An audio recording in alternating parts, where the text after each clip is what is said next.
Hey everybody, Joseph Rothschild here, aka Mono Bluetron, back again with another episode of 10-Minute Testing.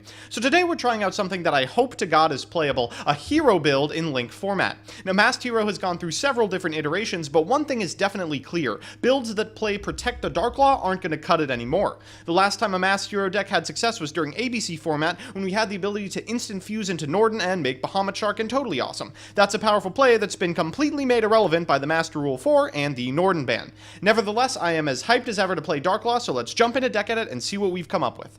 So here's the list. Now we're doing our best to make what we can out of Links, and I expect we'll really only be able to play this until the ban list comes out and Gofu goes to 1, but until then we can jam it.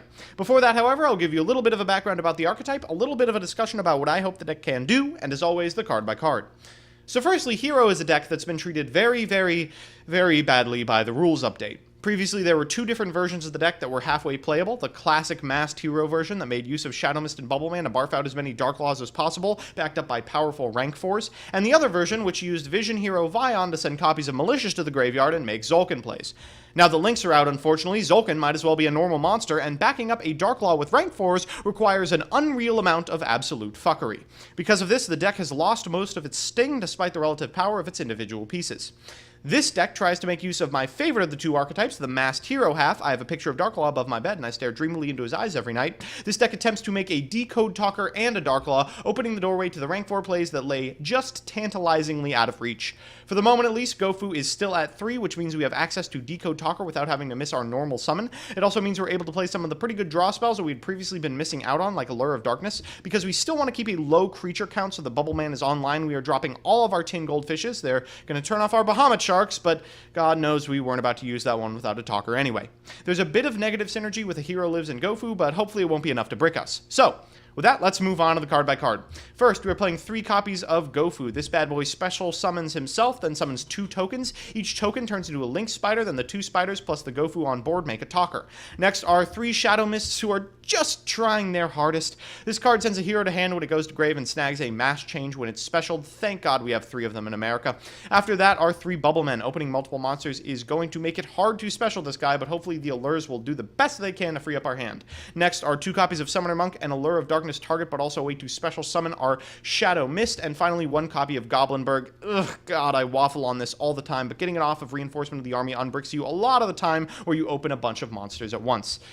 Next are our spells. 3 copies of Hero Lives will special a hero from deck, triggering Shadow Mist's ability. 3 copies of E Emergency Call will add Bubble Man to hand to extend our plays.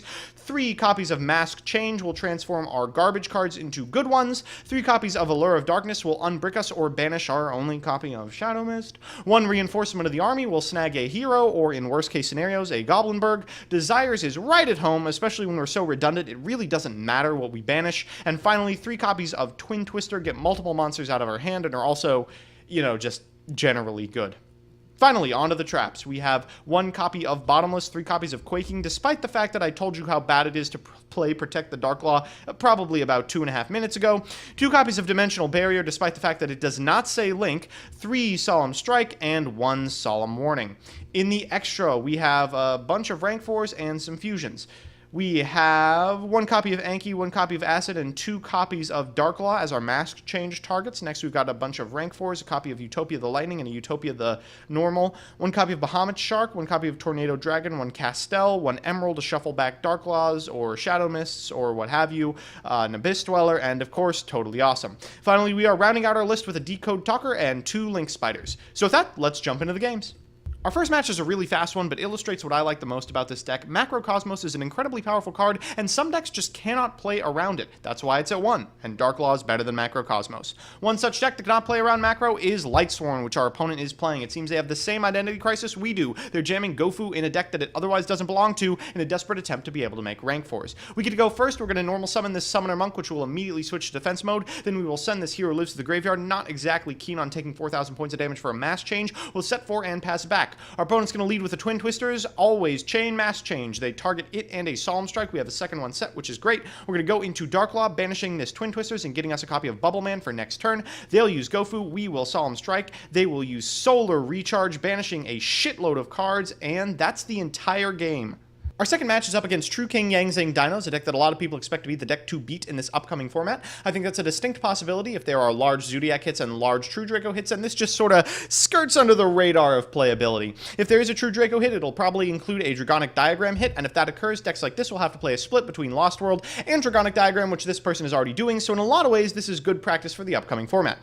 If this occurs, then heroes are pretty well positioned because this is a sweet matchup. We get to go first, Goblinberg, putting in work in hands where we can't otherwise special summon a Shadow Mist. Then we will go ahead and activate this Pot of Desires after getting a mass change to our hand. Drawing ourselves a Bottomless and a Summoner Monk. We'll set 4 and pass it back. Our opponent's going to start by activating Fossil Dig. We will chain Mass Change, of course, ready to banish something out of his hand. We do, in fact, get the Overraptor, which is just basically the best thing we could have possibly gotten ever in the history of time. Then we add a Bubble Man to our hand with the effect of Shadow Mist. He goes for Diagram, and I'm not exactly concerned about it. I don't Twin Twister because I figure, what's he going to do? Just banish a Babysitter Source? He then activates Enigmazud. I go ahead and Solemn Strike in case he is sending 2 fire monsters, which he is, which would otherwise destroy Darklaw. This gets banished. He gets no effect. He gets Lost World, he gets Miscellaneous Source, which immediately gets Bottomless Trap Hold, gives us a token, and passes it back. So unfortunately, we don't have lethal, or really any way to set it up, especially since we can't go into rank 4s that would otherwise guarantee us a way too lethal, but I am happy to push in for, about 3,100 points of damage and pass it back. Our opponent draws a Dagoran, which is kind of bad for us, actually. It does get over Darklaw, but he doesn't really have anything else to do. We draw a Lure, we'll banish this Summoner Monk, we draw into Hot Nothing. Another copy of Twin Twisters probably isn't going to do a lot for us. We'll do another load of damage, and then pass it back once again. Our opponent is going to tribute for a Dagoran, use Lost World's effect, use Fossil Dig to get a copy of Tyranno Infinity, but unfortunately it's only at 3,000. I'm going to Quaking Mirror Force it, and then on my turn, I have a really easy out here. I'll go ahead and just attack over with a copy of Bubble Man and kill him with Dagoran. Our last match is up against Pendulum Wizards, splashing a small Volcanic Engine. Spicy. It's not exactly the top-tier meta threat that our previous match was, but it does illustrate a big problem with this deck, and that is if your Darklaw gets destroyed, you are kind of up shit creek. We get to go first, which is great. We'll go ahead and activate this. A Hero Lives to get a copy of Shadow Mist onto the board and a copy of Mass Change into our hand. 2 is better than 1. We'll set 4 and pass it back. The first thing our opponent is going to do is activate the effect of Perform Pal Skullcrobat Joker. That is going to prompt a quick Mass Change out of us so we can rip a card out of his hand. We get the Black Fang, I believe, and add a copy of Bubble Man to our hand.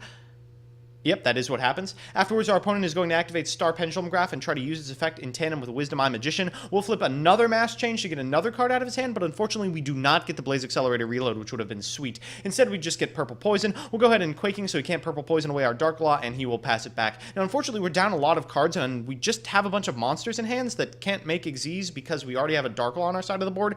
So we'll go ahead and attack with our copy of Summoner Monk. He's going to destroy in response by using Purple Poison's effect. We then get to go into an Xyz monster, Tornado Dragon, which will destroy the Star Pendulum Graph at the very least.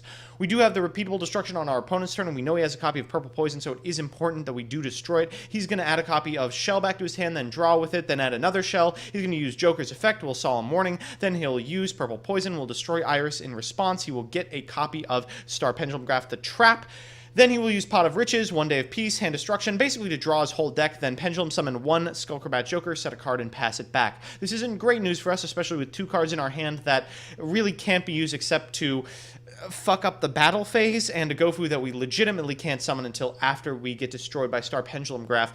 Unfortunately, he has 2 pieces of destruction on board, and we only get the tokens. I guess I'll make a couple of Link Spiders to bait him into attacking and set these 2 copies of Quaking, which is not great. Our opponent is going to draw into a double Iris, which is one of the worst cards for us he can draw, because it allows him to utilize the effect of double Iris to get a Skullcrobat Joker, get a Star Pendulum Graph, use the Trap to destroy one of our Quakings, and then overlay his 2 rank 4 monsters into a Tornado Dragon to destroy our other copy of Quaking. So at this point, we're completely boned, we're out of the game, we draw nothing, and we concede. So we're back with the deck. This deck was born in the wrong generation. Because it requires a meta without repeatable removal, like True Draco Traps, Drident, or apparently Pendulum Graph cards, it's not even going to be remotely playable until after the ban list drops. But as soon as the ban list drops, Gofu might be limited. In a potential world where Gofu gets to live, but Zoo and TD don't, I actually could see a future for this deck. Its Dino matchup isn't terrible, and I'd get to play it a lot. Unfortunately, I don't really see that happening. So you're probably either going to be forced into the choice of ramming your head into Drident pre-ban list, or ramming your head into Master Rule 4 post. So that's that. I hope you enjoyed another depressing video where I cling to the ashes of my favorite deck. If you want to see me play the decks I make on this show on stream, I'm on twitch.tv/monobluetron every Monday and Thursday from 10 to midnight EST, links in the description. And if you have an idea for a deck or archetype you want to see on a future episode of this show, let me know in the comment section below and I'll give it a look. Otherwise, I'll see you Tuesday.